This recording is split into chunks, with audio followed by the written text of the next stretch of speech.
이번에는 그 내란 전담 재판부 또는 내란 특별 재판부에 대해서 이야기를 해보도록 하겠습니다. 내란 전담 재판부를 두고 지금 정치권이 시끄럽습니다. 출발은 그 한덕수 전 총리의 영장이 기각되면서 민주당에서 내란 전담 특별부를 따로 둬야 된다라고 시작을 했는데, 이에 대해서 그 조희대 대법원장을 비롯한 사법부는 그 사법 독립 침해다라고 반발을 했습니다. 그래서 전국 법원장 회의를 열어서 역시 강하게 반발을 하니까 정청래 당대표 그리고 추미애 법사위원장이 조희대 대법원장의 사퇴를 촉구했습니다. 지금 강하게 반발하고 있죠. 그러면서 추미애 그 법사위원장은 뭐라고 그랬냐면, 내란범 윤석열과 조희대는 내란 재판을 교란하는 한통속이다라고 이렇게 강하게 반발했어요. 그러니까 국민의힘에서는 뭐라고 그러냐면, 이거 삼권 분립을 부정하는 폭거다라고 지금 반발하고 있습니다. 자, 그런데 이재명 대통령은 취임 100일 기자회견에서 이와 관련해서 뭐라고 그랬냐면, 내란 특별재판부의 위헌 논란이 일고 있는데 그게 무슨 위헌인가라고 이렇게 이재명 대통령이 말씀하셨거든요. 네. 자, 어떻게 보십니까? 합법적인 틀에서 내란 재판부를 신설하면 되는 거예요. 그렇죠. 예. 예전에 처음에 들고 나왔을 때 내란 특별 재판부니까 뭔가 새롭게 법관을 뭔가 선임하고 그런 것 때문에 아니 기존의 법 체계에서와 다른 거 아니냐라는 비난이 있어갖고 워딩을 다시 한 거잖아요. 그래서 내란 전담 재판부고 사실은 형사 재판 여러 그 재판부 산하에 하나를 그냥 추가로 두는 건데, 사실은 법관이 지금 워낙에 그 직위원 판사 이런 분들로 치우쳐져 있다 보니까 정치적으로 이 사람들이 하는 판결에 대해서 신뢰가 없다. 그렇기 때문에 사람들, 국민들께서도 여전히 사법부의 신뢰 훼손은 스스로가 자행한 일이다. 이런 비판에서 자유롭지가 못한 거예요.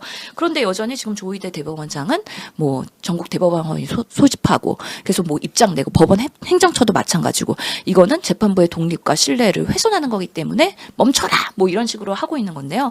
그 상황을 초래한 거는 사법부가 스스로 만들어진 것이 라는 것 명백하게 말씀드리고 싶고요. 거기에는 두 명의 등장인물이 나타나죠. 첫 번째 주기현, 두 번째 조희대. 그렇죠. 주기현 판사가 아직까지도 그 지금 여러 가지 룸사롱 접대 의혹이 있거든요. 예. 그런데 5월 이후에 지금 윤리감사관실에서 아무런 조치나 업데이트가 없어요. 조사만 하고 있다라는 것 이외에는 결국에는 징계나 문제 제기에 대한 처벌이 제대로 안 되고 있잖아요. 그렇다면 이미 뭐 룸사롱에서 사진도 나왔고 여러 가지에 대한 부분들이 국민들한테 드러났는데, 그럼 주기현 판사가 정말 적합하게 정치적 중립에 없이 재판을 할 수 있을 것이냐에 대해서 국민들이 의구심을 갖고 있는 거에 대해서 사법부 내에서 대법원 내에서 스스로 자정작용이 제대로 굴러가고 있다는 걸 보여줘야 되는 거 아닌가요? 근데 그런 부분도 지금 없는 상황이고, 실제로 보면은 윤석열 구속 취소할 때 보면은 정말 일이 아닌 시간으로 특이하게 윤석열을 위한 재판의 판단을 하고 구속 취소를 했는데, 그리고 지금 1심에 정말 재판을 진행하는 데 있어서 속도가 느리죠. 침대 네. 재판을 하고 있다는 비판을 받고 있잖아요. 뭐 12월까지 한다고 하는데 그 말 믿을 수 있을지 저는 모르겠습니다. 그런 면에서 지기현 판사에 대한 신뢰성에 대한 부분들이 계속해서 제기되고 있기 때문에 내란 전담 재판부에서 새롭게 판사를 선임하는 거. 하지만 그 법원의 시스템을 그대로 준용한다 그러면은 이거는 위헌의 소지가 있다고 할 수 없는 것이죠. 특히 조희대 지금 대법원장도 마찬가지예요. 지금 여전히 보통은 법관의 임기가 6년이기 때문에 대법원장이 네. 아직 멀었어요. 지금 정년 70세까지이기 때문에 2027년 6월까지 27년까지라고 하더라고요. 예. 네. 계속해서 아직 3년 6개월 정도 더 해야 되는 그 임기가 3년 6개월 동안 해야 되는 그런 상황이긴 한데, 결국에는 이 대법원장이 대선을 앞두고서는 사실은 파기환송하면서 예. 아니 그 대선 대통령 후보를 어떻게 본인들이 사법부에서 쥐락펴락하는 거 아니야? 정치 개입한 거 아니야? 이런 비판이 있었잖아요. 그런 부분에 대해서 제대로 된 해명도 못했죠. 그리고 지금 여러 가지 윤석열의 비상계엄이나 이런 탄핵까지 오면서 사법부가 어떠한 입장 표명을 제대로 한 적이 있나요?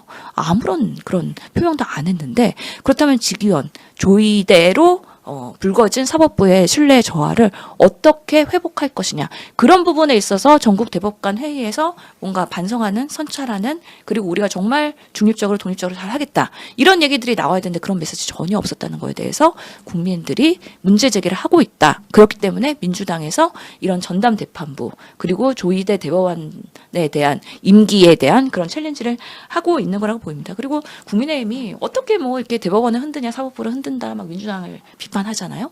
근데 사실은 조희대 대법원장 이전에 기억나시나요? 김명수 대법원장일 때 21년에도 보면요. 국민의힘 의원들이 김명수 대법원장 내려오라고 엄청나게 하기 시위했어요. 그래서 1인 네. 시위하고요. 출근할 때 온몸으로 저지하고요. 엄청나게 그렇게 뭐 탄핵해야 된다라고 그랬던 게 국민의힘입니다.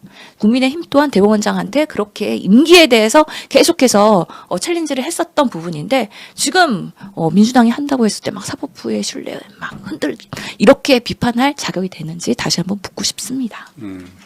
그래서 일부에서는 아까 말씀드린 것처럼 지규현 부장판사가 빠르면 올 하반기 아니면 내년 초에 뭐 1심을 내린다고 그러는데 윤석열 측에서 지금 그 위헌법률 심판을 신청을 했잖아요. 이렇게 되면 헌법재판소로 넘어갈 수도 있다는 거예요. 그러면 그 사이에 또 시간이 지연되면 내년 초에 1심 결과가 안 나올 수도 있다. 뭐 그런 말이 나오는 것 같아요. 그래서 지금 민주당에서는 내란 전담 재판부를 두자. 그런데 지금 사법권 침해를 자꾸 운운하니까 그 민주당 한정의 정책위원장은 뭐라고 그랬냐면 내란 특별재판부를 별도 법원이 아닌 서울중앙지법 형사합의부 전담부로 놓자. 이렇게 하면 해결이 된다는 거예요. 그래서 이전에 그 법원에서 지식재산권 전담부처럼 그 했던 사례가 있다. 그러니까 이게 문제가 아니다라고 지금 하고 있거든요. 근데 여전히 지금 사법부는 그에 대해서 지금 반발하고 있는 거예요, 지금. 그러니까요. 그리고 실제로 2014년에 세월호 터졌을 때도 그때도 맞아 그랬죠. 예. 법원에서 사법부가 스스로 특별재판부 설치를 고려를 했었어요. 예. 그게 만약에 위헌 위법이라면 고려할 수 있었을까요? 그렇지 않다는 거죠. 그런데 특별재판부도 아니고 그러면은 전담 재판부다. 기존의 체계에서 이것만 전용하는 재판부를 하는 거여서 속도 있게 하는 거고 실제로는 필요하면은 뭐 입법을 할 수도 있다 국회에서라고 얘기했으니까 물론 그 판사를 누가 어떻게 추천해서 선임하느냐 그런 과정에서의 논의가 될 수 있다고 보이긴 하는데 그런 부분에 있어서는 충분히 국회에서 논의를 할 수 있는 여지가 있다고 생각을 하고요. 결국에는 윤석열 전 대통령이 윤석열 씨가 결국에는 사형 아니면 무기징역이잖아요. 예. 그러니까 이거는 시간 끌기를 할 수밖에 없는 거예요. 다른 초이스가 없어요. 본인이 따박따박 재판에 임해서 그렇게 사형 선고 받는다? 이거에 대해서 전략이 있을 수가 없죠.